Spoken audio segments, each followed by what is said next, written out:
But what if the man you kicked out of your luxury resort turned out to be the owner and came back to fire you in front of the whole town? Hello, brilliant listeners and wise hearts. Welcome back. You're the kind of audience who knows that respect isn't worn on your sleeve, it's lived through action.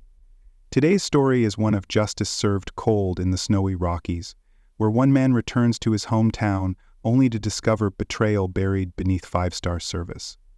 Stay with us, because what happens next will restore your faith in quiet power and remind you that real legacy never wears a name tag. Daniel Whitaker stood at the grand timber-framed entrance of Silver Ridge National Park Resort, the cold mountain wind tugging at his worn canvas coat.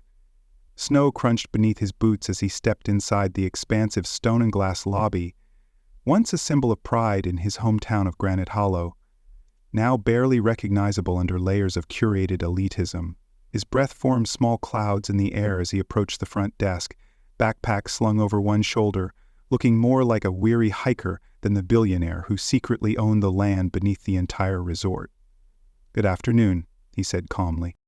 The receptionist, a young woman with a rehearsed smile, glanced up and then did a double-take. Her eyes scanned his coat, his boots, his Southridge mailing address.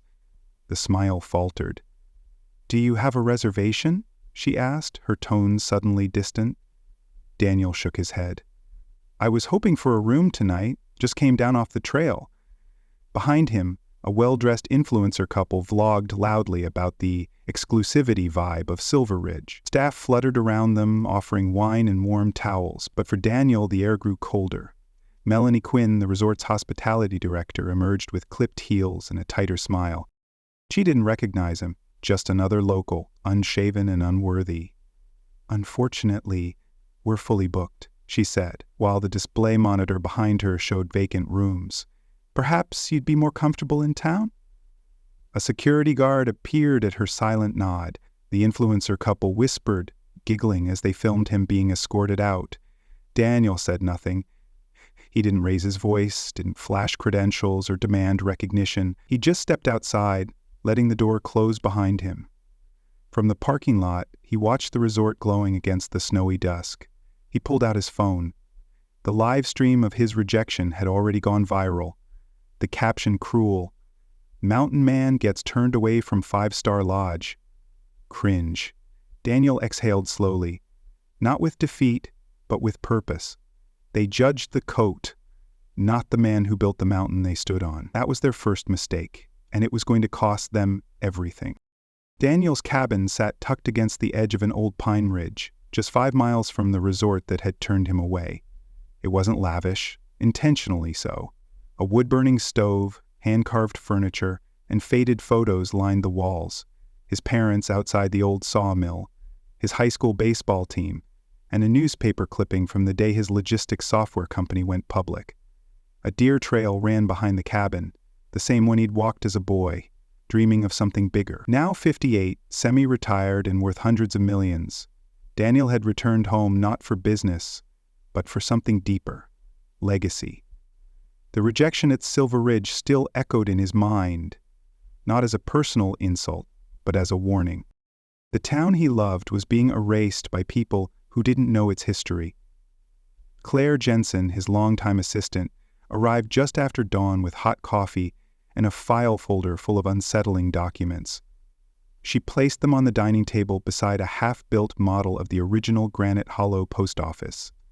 "You were right to come back," she said quietly. Inside the folder were printed screenshots, guest complaints from locals who'd been denied bookings, restaurant seating, or even valet service at the resort. Many had addresses from the Hollow. Others were quietly told they didn't meet the vibe. One review included a heartbreaking line: "I saved for our anniversary dinner here. They made us feel like trespassers." Daniel's jaw tightened. He had purchased Silver Ridge 3 years earlier under a private land trust, intending to preserve the forested valley and give Granite Hollow a tourism anchor that respected its roots. But he'd left the resort's management to a third-party firm with a clean brand and clean hands. Or so he thought. "You want me to call it legal?" Claire asked. Daniel shook his head. "No lawyers, no statements, not yet." He stood and walked to the window. gazing out at the distant lodge glowing between the trees. They saw a man in a coat and thought he didn't belong, but this was my mountain long before it was their playground. He turned back to Claire, voice steady. I need to see it all myself, and they need to see who they just shoved out the door. Claire raised an eyebrow. Going quiet? Daniel nodded. Let's see how they treat me when they think I'm no one. Later that evening, Daniel sat alone at his workbench, the dim cabin light flickering across blueprints of the old mountain trail lodge that once stood where Silver Ridge now loomed. He traced a calloused finger over the ridge lines, remembering the time his father had taken him there as a boy, pointing out every trail, every switchback, and saying, "This land will outlast all of us, so respect it." That memory burned brighter than any boardroom win. The file from Claire sat nearby, thick with evidence. Employee memos, customer complaint reports, and screenshots of influencers laughing at locals in hiking boots trying to play luxury. The part that hit hardest was a spreadsheet labeled Guest Risk Index, which assigned trust ratings based on zip code and appearance. Granite Hollow residents received the lowest marks.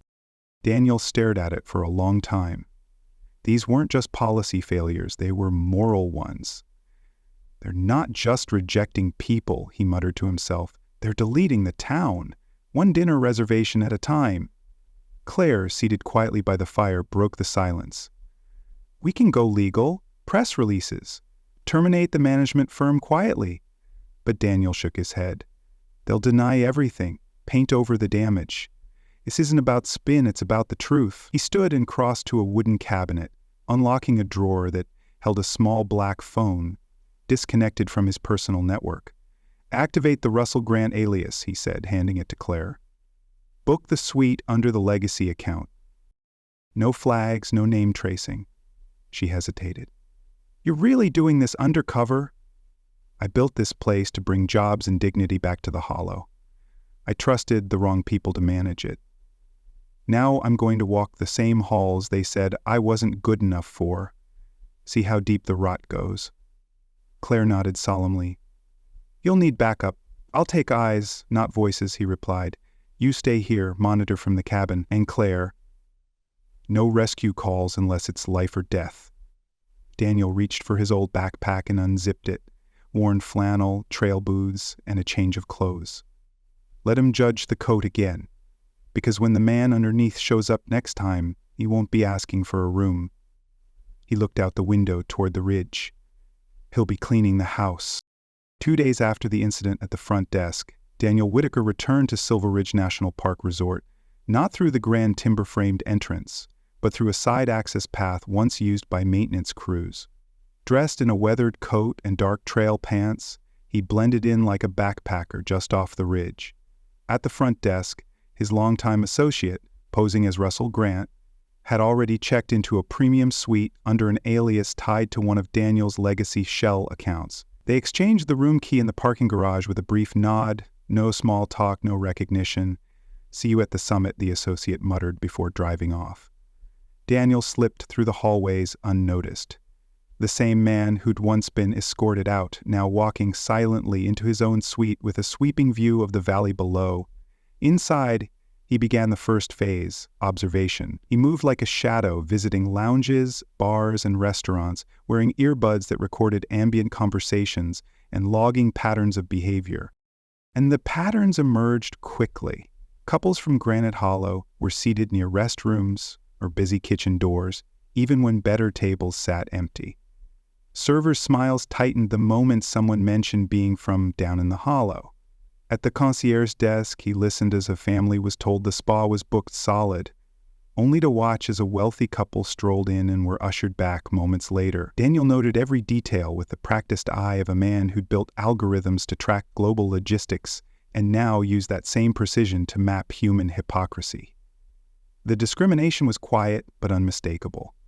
Policy changes that didn't apply to wealthy guests. Security guards hovering just a little closer to those in jeans or flannel. At the rooftop bar, he overheard a bartender mutter, "Just another one of those hollow folks trying to pretend they belong." That one stung.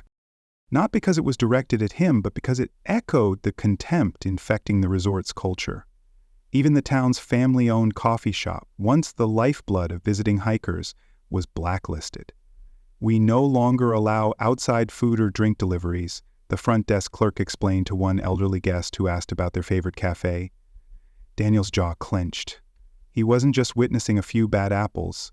He was watching a carefully maintained culture of exclusion. The same land his father had once called sacred was now being used to humiliate people like them, and he was far from done watching. It was nearly midnight when Daniel heard the gentle knock on his suite door. "Housekeeping," came a soft voice from the hall. He opened it to find a woman in a crisp uniform, her badge reading Ivy Chen. She looked startled to see the suite occupied. "I'm sorry, sir. The system said this room was vacant. I'll come back later." But there was something in her eyes. Recognition. She lingered just long enough for Daniel to notice her hesitation. "It's all right," he said. "I was heading down anyway." As he grabbed his jacket and stepped into the hallway, Ivy took a quick glance around, then whispered, "May I speak with you for just a moment?" Daniel froze. Only a handful of people knew the name behind the Russell Grant alias. He gave a subtle nod and stepped back inside. She followed, pushing the cleaning cart partway in and closing the door behind her. "You're not really Russell Grant," she said, not as a question. "I recognized you from the front desk incident and from a photo in my father's old office." Daniel's eyes narrowed, curious. "Who are you?" "Ivy Chen. My dad used to run Hollow Grounds Coffee. He lost the lease when the resort banned local vendors. I took this job to help keep the lights on at home. Been here 3 years. She hesitated, glancing at the door again. "I know what they're doing, Mr. Whitaker. I've been documenting it. Quietly. At first I thought it was just snobbery. But then I found this." She reached into her cleaning apron and unfolded a document. An internal memo marked confidential. Daniel read it silently. The header, Guest Prioritization Guidelines. Beneath it, a list of zip codes labeled High Verification Required. Every one of them belonged to Granite Hollow. Ivy pointed to a handwritten note at the bottom, director's initials, and a comment, "Maintain premium brand perception. Discourage bookings from at-risk zones." Her voice dropped lower. "They're profiling locals, sir, steering them out quietly. This isn't just prejudice, it's a policy." Daniel looked up at her with steady eyes. "Why bring this to me?" Ivy exhaled. "Because my mother cried when they told her we weren't welcome to celebrate my sister's graduation here. Because I saw what they did to you. And because if you're here to stop it, I want to help." Daniel folded the memo and slipped it into his jacket. "You just did." The next morning, Ivy returned with trembling hands and a nervous glance over her shoulder, pushing a cart stacked with towels that concealed a folder taped beneath the top shelf. Inside Daniel's suite, with the curtains drawn tight and a white noise machine humming near the door, she handed it to him. "I found these in the copy room last night. Someone left the printer tray open," she whispered. Daniel opened the folder and felt his chest tighten. Dozens of printed emails, financial summaries, and internal memos connected the dots he'd been chasing. This wasn't random discrimination or misguided customer service policy. It was a calculated, coordinated campaign. The emails revealed that Travis Brandt, the general manager, and Melanie Quinn, the hospitality director, were in regular communication with Aspen Sky Holdings, a powerful real estate conglomerate run by Robert Sinclair. Their plan? Suppress local engagement with the resort, create the illusion that Granite Hollow lacked interest and economic compatibility, and depress nearby property values. One email chilled Daniel to the bone. From Sinclair to Quinn, "Every local you make feel unwelcome is one less voice in a zoning hearing. Keep the buffer tight. We'll take care of your bonus when the block closes." Attached was a spreadsheet of recent small business closures, including Hollow Grounds Coffee and 2 other legacy family businesses in the area. Property acquisition records showed they had been purchased within weeks by shell companies tied to Aspen Sky at prices 20-30% below market value. "They're not just pushing people out," Daniel muttered. "They're gutting the town and flipping the carcass." Ivy nodded solemnly. They tell staff to discourage any guests with Granite Hollow addresses. If we push back, we're told we're risking our jobs, or that we're misinterpreting. Another document confirmed it, an official training update encouraging employees to guide the brand experience by limiting exposure to economically misaligned demographics. Daniel clenched his jaw. He thought of the community center his father helped build, the bakery that sponsored Little League, the town that raised him, being stripped for parts in the name of upscale optics. And it was happening on land he had vowed to protect. How deep does this go? He asked. Ivy looked down, then met his eyes. Deep enough that if you speak up without proof, they'll bury you. Daniel stood slowly, a fire in his chest. Then we'll give them something they can't bury. He tucked the files into his bag. It's time to turn the lights on. Daniel spent the next 24 hours moving through the resort with surgical precision, gathering the final pieces of evidence he needed. He revisited the business center, logging into public land records and cross-referencing property transfers with the resort's vendor contracts.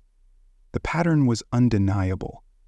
Aspen Sky Holdings had been using the resort as a pressure point, blacklisting local businesses, forcing closures, and then scooping up the land for pennies. The staff, trained to follow vague but calculated brand standards, were unknowingly complicit in a slow-motion erasure of Granite Hollow. At the rooftop lounge, Daniel watched a couple from his hometown seated near a utility door, while open window tables were reserved for a last-minute influencer. At the concierge desk, he overheard a clerk warn a tourist away from the local antique shop, describing it as unreliable, a business run by Daniel's godfather. By late afternoon, his decision was final. The resort wasn't just broken, it had been weaponized, and it was time to disarm it publicly. Back in his suite, he called Claire at the cabin. I need a press team, 2 local reporters, and my general counsel here tomorrow afternoon. Discreetly, tell them we're doing this live. Claire didn't flinch. Time? 3 p.m. sharp. Reserve the summit conference room under my authority. He hung up, then turned to Ivy. Your job, if you're willing, is to make sure Melanie and Travis are in that room. Tell him a VIP guest from the corporate is requesting a private session on guest experience metrics. Ivy smiled faintly. I can make that happen. And one more thing, Daniel added. The Hollow's town council president, send him a quiet invitation to join us. They deserve to hear this firsthand. Ivy nodded. He's my uncle. He'll be there. That night, Daniel stood before the full-length mirror in his suite and slowly changed clothes. Not into his hiker's garb, but into a sharply tailored charcoal gray suit, a subtle nod to his software days when deals were sealed in silence and steel. He adjusted his cufflinks, took one last look at the man in the mirror, and whispered, Let's remind them who built this place. His final call was to his media liaison. No embargo. If they want a story, they'll get one. Outside, snow began to fall gently across the pines. The mountain had gone quiet, but tomorrow its silence would be shattered, not by shouting or lawsuits, but by truth, spoken plainly, in the very heart of a place that had forgotten what dignity looked like. At precisely 2:59 p.m., the summit conference room at Silver Ridge National Park Resort filled with murmurs and confused glances. Department heads, shift supervisors, and executives filed in under the impression that a senior guest from corporate wanted a closed-door feedback session. Melanie Quinn adjusted her designer scarf and whispered to Travis Brandt, probably another consultant. Smile, nod, and flatter the budget. Neither of them recognized the man who entered the room a minute later, until he stepped forward, hands clasped calmly behind his back. Dressed in a tailored gray suit, his voice rang out with authority. Good afternoon. I appreciate your prompt attendance. My name is Daniel Whitaker. I'm the majority owner of Silver Ridge. The room fell silent. Melanie blinked. Travis stood frozen, mouth slightly open. A projector screen behind Daniel lit up. 2 days ago, I was denied service at my own front desk, escorted out like a trespasser. Why? He clicked the remote. Footage played, the viral influencer video of Daniel's humiliation. Gasps rippled across the room. You didn't see a guest, you saw a coat. And in doing so, you exposed a truth I can no longer ignore. Daniel gestured to Ivy, who handed out packets to each manager. Contained in these files are internal memos, emails, and property records confirming a coordinated campaign to marginalize Granite Hollow residents and businesses, to suppress their presence here, to depress property values, and to profit from the fallout. He turned to the front row. Ms. Quinn, Mr. Brandt, these documents contain your signatures and your payments from Aspen Sky Holdings. Melanie's face was drained of color. Mr. Whitaker, this is a misrepresentation. Our policies are designed to exclude, Daniel cut in coldly. You didn't just distreat guests. You helped dismantle the town. My town. The doors at the back opened. 2 local reporters entered, cameras rolling. Behind them stood Claire, Daniel's attorney, and Ivy's uncle, the Granite Hollow Council president. The staff shifted uncomfortably in their seats. Effective immediately, Daniel continued, you're both terminated. So are any executives complicit in this scheme. Security will escort you from the premises after you collect your personal effects. Your severance packages are contingent upon full cooperation with pending investigations. Melanie tried to speak, but Travis stopped her with a defeated glance. Daniel turned back to the remaining team. To those of you who have followed orders without understanding the damage, today is your chance to change course. Silver Ridge will no longer be a symbol of exclusion. It will be a place of restoration. Starting now, security entered the room with quiet efficiency, a stark contrast to the storm they were cleaning up. Melanie Quinn stood frozen, her polished veneer cracking as the weight of public exposure settled on her shoulders. Travis Brandt didn't argue. He simply gathered his notepad, his pride already hollowed out by the evidence. As they were escorted from the conference room, the local news crews caught every step, ensuring the town that had been silenced would now hear everything. Daniel didn't gloat. His voice remained calm, deliberate. This isn't about revenge, it's about responsibility. He turned to the rest of the leadership team. You were given power, and with it, a choice. Some chose silence, others chose complicity. That ends now. Ivy Chen, who had remained quietly near the back of the room, startled when Daniel called her name. Ivy, please step forward. She did so hesitantly, glancing around the room filled with corporate authority figures who once ignored her completely. Daniel extended his hand. Effective today, you are our new Director of Community Relations. A stunned silence followed, then a ripple of applause. Tentative at first, then growing as staff members realized what was happening. Daniel smiled. Your first task is to reestablish partnerships with every Granite Hollow business we've shut out, starting with Hollow Grounds Coffee. Ivy's eyes welled, but she held her composure. Yes, sir, she said, her voice clear. We've got a lot of trust to rebuild. Daniel turned back to the room. There will be more changes. We'll be implementing a community guest program, mentorship internships for local students, and hospitality workshops taught by people who actually understand the meaning of service. He paused, letting that vision settle. Silver Ridge was never meant to be a fortress. It was meant to be a bridge. Then, almost as if on cue, the influencer couple who had mocked him during the viral incident peeked through the door, phones in hand, clearly chasing another sensational moment. This time, Daniel didn't shy away. He faced the camera and said plainly, "Tell your followers this. We're not canceling people here, we're canceling corruption.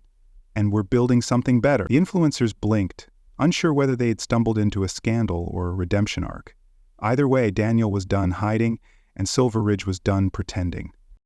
3 months later, Silver Ridge National Park Resort looked the same on the outside. Grand beams, sweeping stone terraces, and snow-dusted peaks framing the horizon.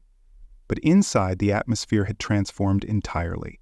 The sharp chill of elitism had been replaced by a quiet warmth, the kind that greeted every guest by name, not by assumption. In the newly renamed Granite Lounge, local musicians played weekend jazz sets while families from Granite Hollow mingled with out-of-state tourists over cider and mountain-roasted coffee. Once blacklisted, now proudly sourced from Hollow Grounds Cafe, which had reopened in the resort's main hall. Daniel Whitaker stood quietly near the fireplace, watching Ivy Chen speak with a group of high school seniors who had just completed the resort's inaugural hospitality mentorship program, a training initiative she designed. They listened intently as she walked them through leadership pathways once reserved for outsiders. Across the lobby, a young couple from the Hollow checked in for their wedding weekend, their wide eyes reflecting disbelief that the same place that once turned them away was now hosting the most important day of their lives at a deeply discounted community rate. "We just never thought we'd belong here," the bride whispered as a bellhop escorted them with care. Daniel smiled softly. That was the point. Outside, a new bronze plaque had been mounted beside the main entrance.